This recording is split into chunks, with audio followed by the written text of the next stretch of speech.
Okay, so one of the things that as a coach we try to do, and we talked about the 4 stages, is to move you along the path of learning, right? And so one of the things I work with business owners often is a lot about how to operate in the right type of mindset at different times in their business. And we use a power principle that Brian Tracy developed that was originally designed and espoused in a book called The E-Myth Revisited by Michael Gerber. And essentially what Michael Gerber said is, hey, during the scope of building your business, running a business, becoming an entrepreneur, there are 3 stages. There is the first stage.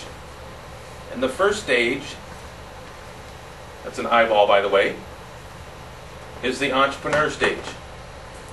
And in the entrepreneur stage, you start asking yourself questions. What if? How can I? Could I? Right? So a lot of potential questions, and a lot of times in the very beginning stages you're trying to figure out your business. What are you going to do? How are you going to do it? What are the right things to do? What kind of customers might I, all those kinds of things come up. And that is the pure entrepreneurial mode. Right? As your business grows, takes off, you start selling products, you start selling services, you start getting a little busy, then you start to focus a little bit more inward. This is the manager mode. And in the manager mode, you're asking questions like, how much and how many?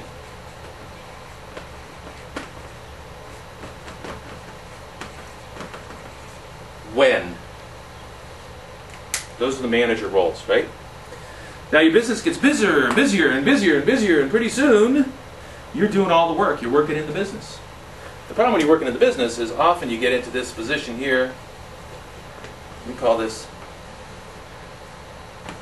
I didn't do that right, the googly eyes.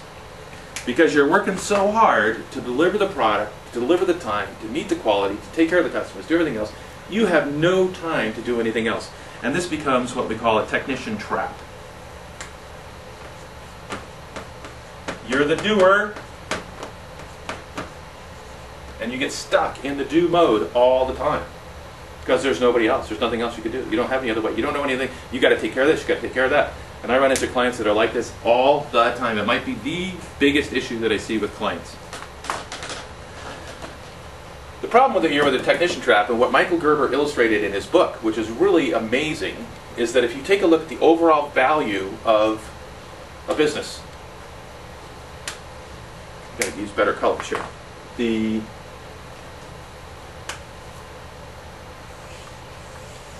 It's not my very best bracket. 64% of the value of the business is generated in these 2 roles. You're creating the product, you're creating the service, you're managing the product, you're managing the service, you're delivering the product, you're delivering the service. Right? The other thing that he proved was that, I'm going to do a better job of my bracket here, 64% of this money was generated in the entrepreneurial role, figuring out what the services and the products and the ideas and the concepts are behind the business. Okay, well that's all well and good, but what does that really mean? Okay, so in your business, take most any business, if you're delivering the products or the services, Andy, you've got this going on in your thing, how much do you pay this guy per hour?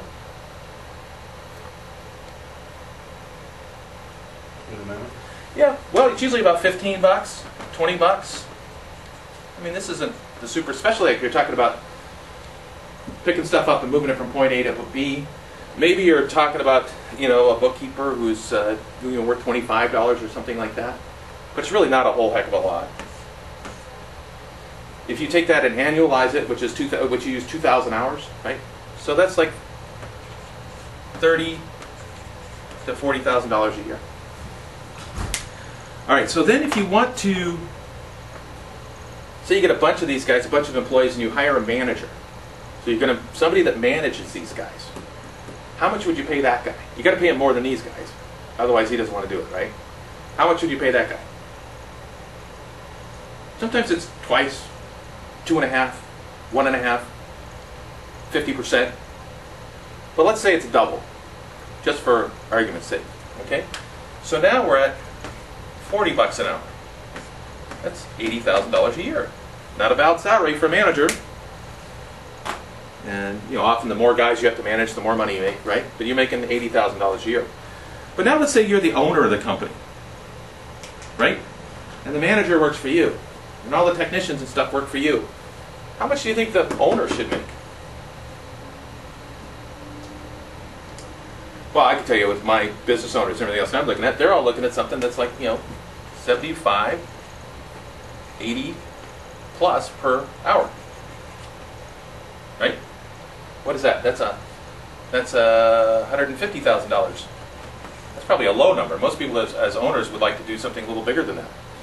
$250,000.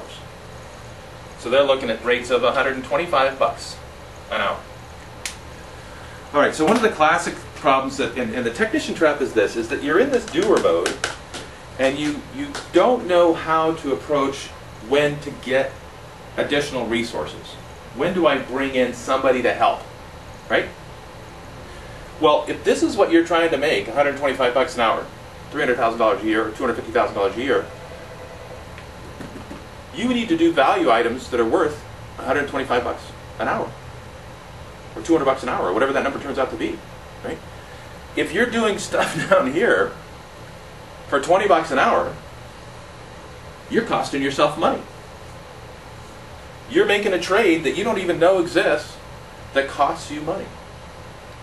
So if this is what you want to make, this is where you want to go, you need to do value activities that are equal to that. And if you're not able to do that, you need to get somebody else to come in and do that. And so that means bring in an assistant. Or do some technology, invest in some technology that then allows you to stay out of this role and come back here. Now, can we stay out of this role forever and ever and ever? No. Sometimes we're doers. That's part of the business world. But we don't want to be here at the expense of being here, because here's where the money's made. Here's where the concepts are, right? And today what you're doing is you're here, you're up in this level. You're working at this kind of thing. Because you're working at, how do I get these numbers? How do I get these kinds of things? Right? So this is the 3 I's by Michael Gerber.